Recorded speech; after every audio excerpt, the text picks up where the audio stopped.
Hey guys, today I'm going to talk to you about representation, more concretely, LGBT representation in media.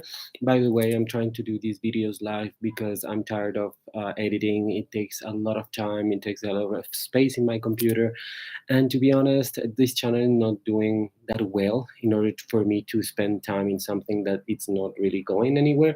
So I'm going to migrate a little bit more into these live events, if you will. And I'm trying to do them also on Thursday as always, actually. So yeah, let's talk representation. Representation in media, in movies, in magazines, in culture, in fashion, in whatever it is, has been, in the mouth of everyone lately. So of course, everyone wants to be represented. Asian people want a show that represents them, like Pachinko on Apple TV Plus, and Black people want their shows to represent them. So you have Blackish, I think it's ABC's, and Latino people want their representation too, and they have that show with Rita Moreno, whose name I don't recall, and I think that's also from ABC. And everyone wants a show, everyone wants representation. I mean, transgender people and LGBT people wanted representation, so they did Pose on Netflix. I mean, with the help of many other people, of course, but you know what I mean. Everyone wants to be represented, everyone wants a space to shine, basically. And I've noticed that, you may want to have that representation, but is it always good representation? Even if I mean, people say that there's no bad publicity, just levels of good, if you will, that even if you're portrayed badly, it's good for you. But that's not really the case in culture, because, and this is something I heard recently and I was like, yeah, that does make sense. For LGBT people, it's not the experience that everyone has. I know that many people have come out with saying, things like everyone is bisexual, everyone is pansexual. They just haven't realized it yet. And that's very nice to say. And it's a very comforting thing to live by, and to not feel that the world is just like haunting you, basically. But it's not true. It's just simply not true. I mean, to say that everyone's bisexual and everyone's pansexual is just to ignore centuries of heteronormative culture being alive. I mean, for many, I mean, for most of the history of this world, women have been cast aside, for example. So it's that saying of, oh, everyone's pansexual, everyone is equal. Like, yeah, we want everyone to be equal, but that doesn't mean that we effectively are in every level of existence, and that we all consider that to be true. I mean, it's really easy for someone that lives in a big city like New York, like Paris, like Rio, like Tokyo, to say, oh, LGBT people are everywhere and we all just open and we all love everyone. But that's not exactly what's happening in the world. I mean, in many countries, in most countries, I would dare to say, people are still hiding because they are gay, and because we are a minority. LGBT people are a minority. We are a very small percentage of humanity, basically. And that means that not everyone understands where we come from and what our experiences are and how we face the world, basically. And that's where representation in media comes in, because most of that representation in media is not done by gay people, it's done by straight people. So they have to basically translate our experiences in order for the majority of viewers to understand. There's a show, for example, like Pose, which has a person, a gay person, an LGBT person at the helm. So of course he knows how to translate that and show it to the world. He doesn't really have to translate, he just shows people what it is like to be transgender. And that's very effective because it's the truth. I mean, it's basically LGBT people telling LGBT stories and telling them as they are. And they are these complex characters that have sexual needs, but also have these needs of life and of existence, and these wanting to have more, and these, they're striving to achieve certain cultural changes. And that's amazing. I mean, that show really, I mean, was a really great success because of that. However, then we have other shows that kind of make people, gay people, like commodities, more like furniture, if you will. And I'm not talking about those typical shows that there's a gay guy who's really faggy and helps everyone, and he is a really good person always. That's a stereotype, and that has been a stereotype because that was the only way they thought, straight people thought, that they could show a gay character without having backlash, basically, to be a stereotype and be a cartoon, basically.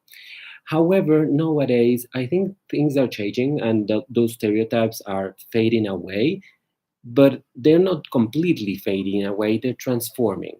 And that's when I come with a series, another Netflix series called Elite, which is a Spanish, I think it's from Spain, a series that is in the fourth or fifth season, I think. And it's about basically high schoolers in a very high end, very luxurious high school, whatever that means.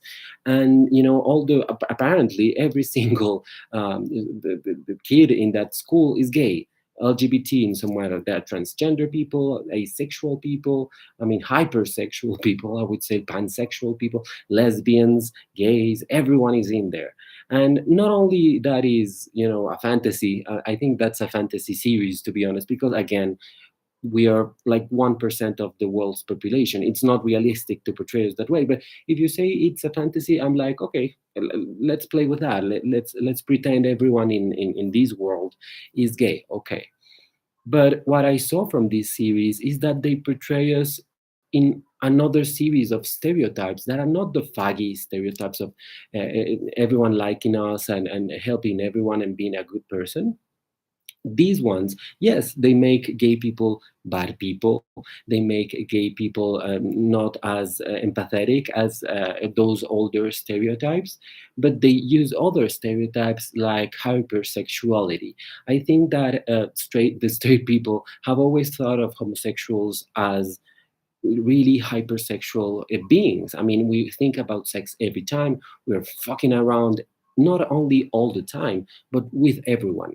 And that's the image that straight people have of homosexuals. And that's why so many people are so, have such a horrible reaction to LGBT people, because they think we want to fuck everything, basically, which is not true. I mean, yes, LGBT people are normally more in contact with their sexuality because of that closeness, because we are so closed in on ourselves that we have to know ourselves in order to survive the world. And I know that sounds as an exaggeration, and maybe straight people are going to say, what the fuck are you talking about? But I think that, and this is something that a person said recently and really resonated with me. A straight person will never know what it is like to be LGBT. They will never understand what it is to not be represented, to not see yourself in something.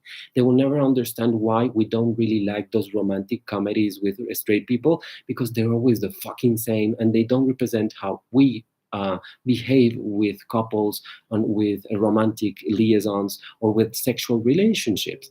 So I think that's why representing us as hypersexual helps them understand, like, oh, they just want to fuck everything. And that's how in this show, in Elite, in Netflix, they portray us as kids, first of all, kids that just want to fuck anything that's in front of them, and they don't really care about it. Let's just jump the tiny detail that most of this LGBT representation done not only by Netflix but everywhere is not done by gay actors. And I know that's a big deal, that's a big discussion point nowadays, that they're actors, all actors should be able to do every kind of role, and I actually agree in that.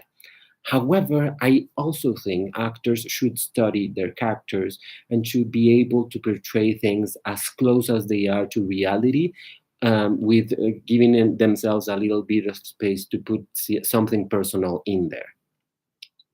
So that's when the bad representation comes.